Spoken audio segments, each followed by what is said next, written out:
It's beautiful to be out in winter and enjoy yourself. Just like any outdoor activity in the winter, ice fishing just puts a different dimension on it, whether that's tip-ups or jigging. There's different ways to go about it and different species to target. How are they biting so far? I've got 4 so far, just 1 keeper. The hardest part typically is starting. Feeling the cold bite of the air and saying, that doesn't matter because I know what I'm going for is worth it. I'll pop some holes in that pop-up that I brought. We'll move inside, get out of the wind. Generally, I like to use the hand augers just because they're so much lighter. It allows us to be more mobile. The modern brand auger are extremely efficient at cutting ice. The blades are unbelievably sharp, so you don't need to put any down pressure on the auger. It works very well and very quickly.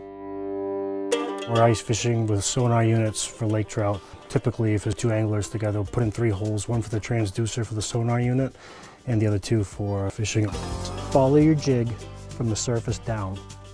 And if you don't have continuity of your jig visibly on your screen, then you need to adjust either your settings or your transducer. If you were to drop a target like a jig to the bottom and then try and find it, you'll go crazy. Do you see the one going up? That's my jig, and now it's going back down.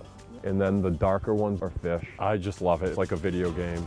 Watch the fish, chase your jig, see how they interact with it.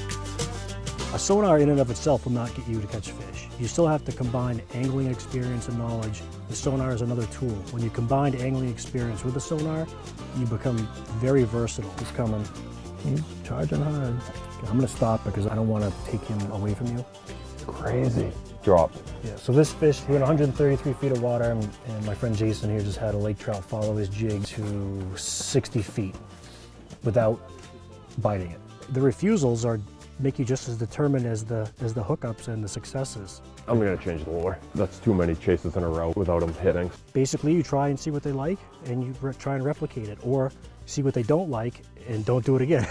The right technique for lake trout is what the fish wants that day. They're the best opinion, not the fisherman.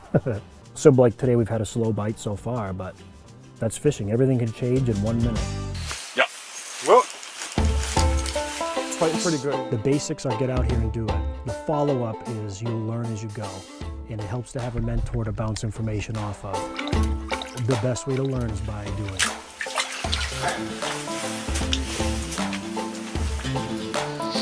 About 20 inches. You can see their teeth are pretty sharp, so you don't really want to lip them.